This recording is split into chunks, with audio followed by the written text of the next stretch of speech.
Hey, welcome back to the Diamond Download. You might have noticed something, maybe you haven't, but Chase is not here. What do you mean? I'm right here. Who the I'm hell Phil. are you? I'm Chase Dimond today. You're not Chase. I'm Chase, just a little younger. A lot younger, a lot dumber, and That's a that's lot definitely true. poorer. Those three things are definitely true. My name Younger. is Ben Bader, and I'm filling in for Chase Dimond. Welcome, Ben Bader. We're gonna have a great conversation about the topics that we wouldn't normally talk to Chase about because Chase is probably too old to be even thinking about this stuff. And we're young guns. This one's really for the kids, okay? But we are gonna keep it PG and it's gonna be chill. For anybody who doesn't know, Ben is like, can I call you my CMO or is that disrespectful to you? I'll be your CMO. I'll be your CMO and COO. All right, he's my entire C-suite for Copy MBA, and we work together day in and day out. Chase is very familiar with Ben. That's the only reason I was able to get Ben on this podcast because Chase worked with Ben once upon a time when he was 50-50 with me. But we got some topics here. We're gonna fly through them. So for anyone who doesn't know, Ben runs an agency, and it's like his main thing. And so I would love to hear from you the best and worst parts of running an agency, especially an agency sort of like yours. Yeah, good question. And I have like two completely different agency experiences because I was when I was working with basketball trainers, you remember that it was just completely different. Like the type of clients I was working with, the service was different. I I'll start there. What I liked about that agency, it was just very productized. Um, just to give everybody a quick breakdown, like I was running Facebook ads for local basketball trainers, and then I'd set up Go High Level on the back end to help them close leads. It was very easy to set up. Like it was a dumb niche to pick, but it's like the typical lead gen model that people do in real estate, solar, HVAC, whatever. Um, but the best thing about it was so productized, where like everything was just like I could have 5 clients or 50 clients, and there'd be no difference in the fulfillment. Like as far as actually doing the work. But now it's completely different. So now I'm working all in the education and info space. Um, and we do pretty much everything under the sun. Like we do email campaigns, we do ads, we do funnels, we help with sales teams, like CRM builds, everything. So I guess my favorite thing about it right now is the clients that I'm working with because it's just fun. Like I'm working with you, I'm working with my boys, and we're scaling together. Like it really feels like you're a part of a team. Like, and it's not, oh, this is my client. It's we're together on this team making this thing go to the moon. That's the coolest part about it. Um, yeah, it's just the people we're working with right now. So what's the worst part? Wait, was that the question? That's the worst part. Worst part is having to deal with clients like Mason, bro. Like, the worst part. So, because my service is flexible, like because we're doing a lot, it makes it messier. It's harder to. I guess I haven't learned enough about like building SOPs and like really having systems down to like make it more hands off for myself. Like everything's very time involved. Like that's the thing when you're working with my agency, you're working directly with me and with Sanjay, and like it's very intimate. But we're wearing a lot of hats and we're doing a lot of different stuff. Like for me to build a team, I have to teach them so many different things that we're doing. Like even small stuff like tech setup, like it would just be a headache. Um, so I guess that's the worst part about it. But again, I kind of am in a spot where my skill set allows me to do all these different things with info product businesses. So like it's an advantage as well. It's so funny how like our agency experiences are like flipped, where it's like the best part is my team and the worst part is the clients. I have some clients that I absolutely adore, but like just in my market, like it's just like so the people are so likely to churn, and like it's very likely that people don't want to work with just an email agency. They want to work with basically the U of e-commerce, where it's like they want full performance marketing across the board. They want them to do everything and just be sort of like a growth partner. Um, Email marketing for ecom is interesting because like it's so competitive that you just I feel like most people I talk to that do it, like they just have to charge a flat retainer, like even if they're really good. they don't really get a performance because there's just so many people. Maybe I'm wrong in that, but that's No, been my perception of it. I've never met an email agency that charged performance that didn't regret it, like right after. Where it's like, if it's a good deal for you, the client's not going to want to pay you. Like they're not like if they're doing 200K a month with email, and then you come on, and then all of a sudden you start taking 10%.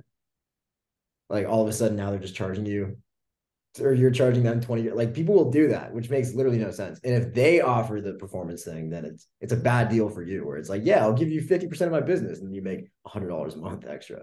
What do you think about a scenario where you come in, they're already doing 200K a month through email, and then you take upside of 200? It's 5 grand a month and 10% above 200. Maybe 5 grand's too much for You econ need to email. like mess with attribution. Like if I wanted to, I could make it look, this is unethical Mm. to do this, but I could make it look like I'm making them 300K a month of email, even if without actually changing anything.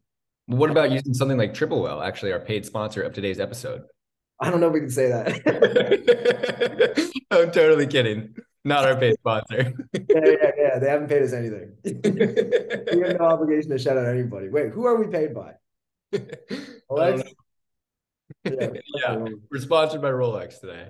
I don't know, dude. Like there are, it's too easy to just manipulate, and also like ecom brands aren't used to paying performance. It seems like, and their margins just straight up don't allow for it. And so Yeah, like on 200K a month of email revenue, they might only be like taking like 50K a month, and then if you charge them 10%, then they're paying you out almost half, or oh, it would be over almost half. Yeah, yeah. yeah. Anyway, I think in general, agencies are a really good business model to start, really hard to scale. Like in your case, I've been saying to you that you should just like bring on a little Ben Jr. and just let him shadow you for like 2, 3 weeks and just pay him $1 grand a month to just be on calls with you and watch you as you work from the corner. Yeah. No, and But that would work. That's probably the way to do it. I'm just like too caught up in everything to where I think everybody goes through this when you're like you're good at what you're doing and you feel like you're the only person that can do it. It's like not true, but it's a limiting belief that you have to eventually break. Um, but right now I don't care to break it. facts. All right, let's move on to the next one. The psychology behind leaving your own rat race. So the reason that I wanted to ask you this is because like the way that you and I both talk about like leaving our own respective rat race is like very romanticized. Like you were in college at the time, so was I. I like had this big thing where it was like I just pedestalized the idea of making money online so much. I'm sure you did too. Like, what was it like for you to sort of break out of being sort of like top G in whatever frat you were in, and then transitioning over to online business and kind of like isolating yourself a little bit? Um, it was it was interesting because I was having so much fun in college, but I wasn't fulfilled at all. Like it was like I was having so much fun, but I didn't earn any of it. So like you can't truly be at peace if you feel like something has been handed to you that you didn't go through turmoils and tribulations. Is that the right word? Like if you didn't go through the pain of actually earning something, you're not going to feel good about celebrating nothing. So like that was the position that I was in where I was just like, all right, I have to actually build something with my life. And after 4 years of college, like I didn't want to be in a position where I'm like, holy shit, now I have to get a real job.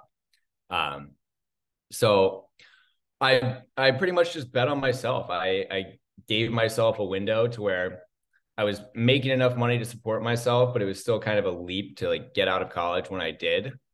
Um, and I'm glad I did it now looking back, but it was definitely like a jump from having everything, like being in a college town, ton of friends, absolutely loving it, but I just had to make that sacrifice for the long term. Mm-hmm. I think that's true with a lot of the people that I've seen, and you've probably seen across, like, because you have insight into, a bunch of different like make money online sort of business models.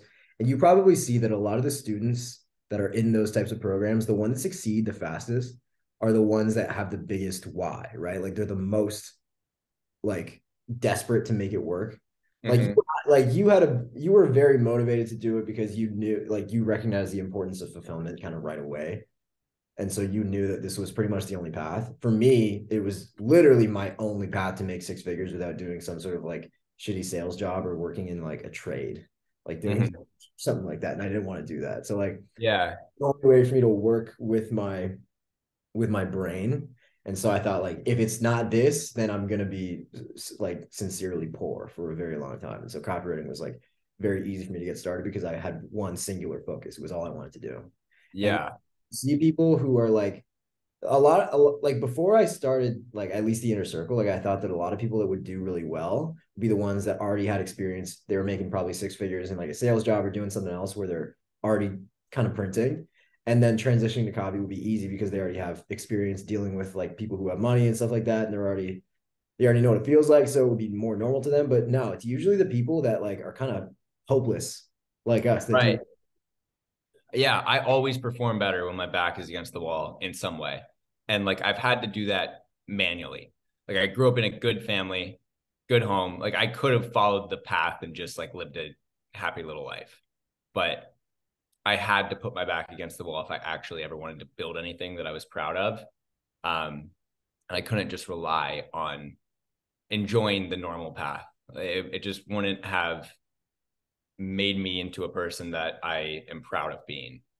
Mhm. Um, and that goes for anything, dude. Like everything I've done, I perform best when I don't really have another option, or at least I make it so that I feel like I don't have another option.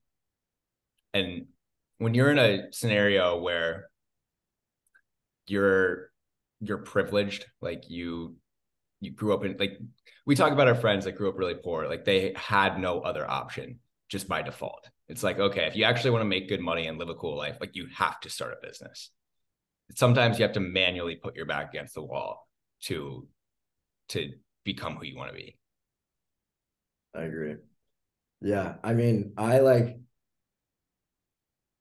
our boy Luke, like is successful for a reason. Like he brute forced his way to success because there was no other option. And like if he didn't do that, then like he wouldn't have just been middle class and had like a sad existence, like working a regular job. Like he would have been like destitute. And so like that was his motivation. Like Yeah. I we actually probably had it harder because we had it easier, where it's like it was not that like we weren't living a terrible life, but we know that in the long run, like it would have just been bad. So like we had to invest time up front, even though things weren't like particularly bad. You have to leave something good to build something great. I love that. Okay. We're flying through these. Last one, I guess. I had here advice for people who don't think they can make money, but I think we can sort of turn that into like you and I both love like giving like little platitudes to like beginner entrepreneurs. And we kind of just did that. But like, is there anything else you got left in the can? Um, Sorry, what was the like original question? Advice for people that like basically don't think they can do it. Like, I was thinking more along the lines of like people who are, really unconfident and like have crazy anxiety about being able to do this kind of thing. You're always gonna feel like you're in over your head. Like even now, sometimes I feel that way. Um, but you just learn to deal with it. Like, especially in the beginning, you're just pretending to be somebody that you're not. You're getting on a sales call and like saying you can do all these things, and you probably haven't really done them before. Like, you don't really have the data to back it up. But you have to get over that fear. And that I think is just being naive enough to trust yourself. There's a power to naivete. Good word. You say, Uh, huh? you say naivety. That's Or uh, naivety. naivety.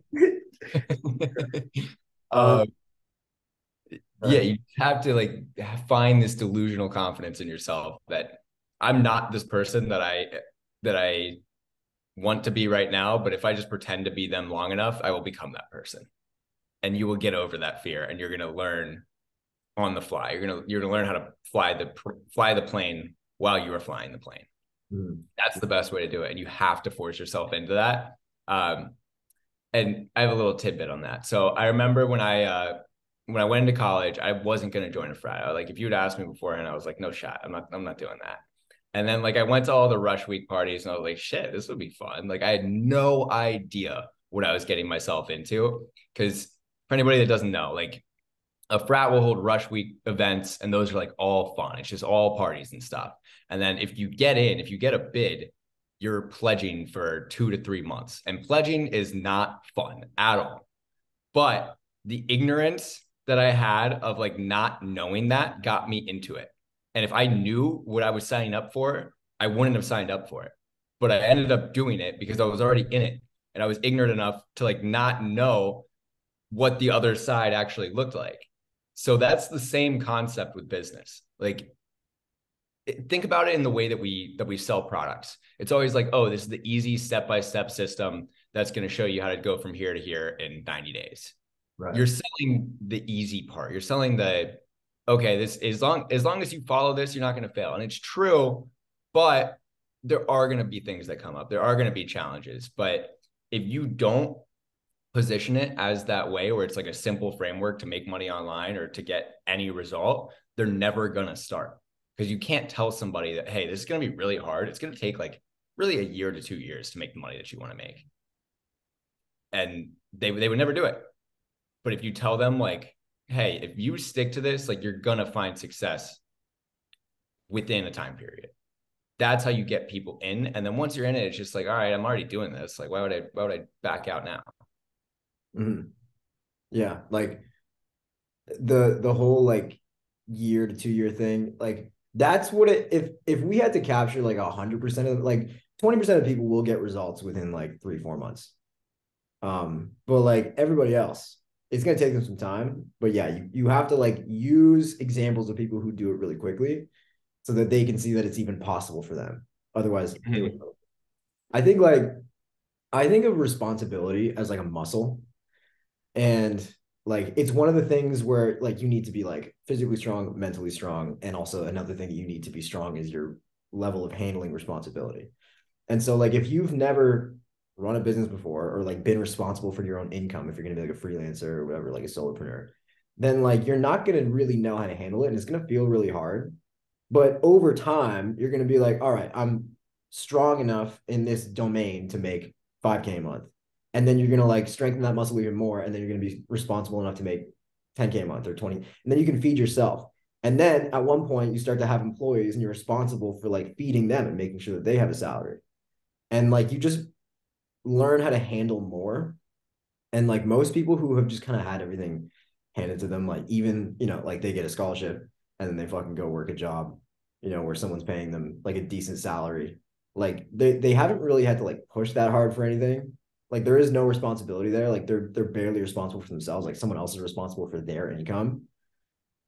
So I think like once you start to like develop that muscle, then you become the type of person that people really trust. That's why I think like entrepreneurship is one of the best things you can do, like for your like overall character. Like it makes you Yeah. integrity. It makes you someone that people want to rely on. You become like one of the most attractive people in any group because of what you've been able to, like the level of responsibility you've been able to handle. Does that make sense? You have to have a high tolerance for the unknown is the biggest thing, I think. Like there's gonna be plenty of things where you think something's gonna pan out the way one way and it pans out a completely different way. And you have to be comfortable with that. That's why most people would just rather elect to take a safer route because if you show up every day, like you're gonna get 80 grand a year, whatever the salary is. Like all you have to do is show up and you're getting paid. With Mm-hmm. this, it's like there's so many factors, so many things that could go wrong or go right, so many different paths that you can stumble down. Like I'm sure I know you got into copy early, but I think for a second, like you thought you were going to be a setter. I'm sure at one point you're like, oh, okay, I'm going to build an ecom brand. I'm going to do whatever else. Yeah. Mine was the same way. Like starting with basketball, starting an agency with basketball trainers. Before that, I was doing videography. After that, I was making ad creatives for ecom brands, and all of those things. I was like, this is going to be the thing. This is going to be what I really scale. And they weren't, but they led me into something that ended up being right for me. And like right now, with the agency that I'm running, I could see myself running this another couple years, but I'm not married to it. Like if something changes or if another opportunity arises where I'm like, yo, this looks like a better path. Like I'm not too hesitant to like be aware that paths are going to change. Mm-hmm. Are you gonna build that SaaS? I don't know. Probably not. I mean, especially right now, like with the agency, everything's so hands-on and like we're scaling and the clients are crushing it. So like that would be a project for another day. But again, if like something comes up where I'm like, yo, this is a higher leverage opportunity that I think even if I'm sacrificing a bit right now, it could pan out in the long run. Like I'm not completely against any idea or anything that I kind of fall into. You just stumble into different opportunities and some of them work out. Yeah, this is great. I think we crushed it. Hopefully Chase watches this back and he's proud of us and he's not ashamed to, us for taking over. Uh, yeah, if you enjoyed this, follow at Ben H. Bader on Twitter and TikTok. And if you're a woman, follow him on Instagram.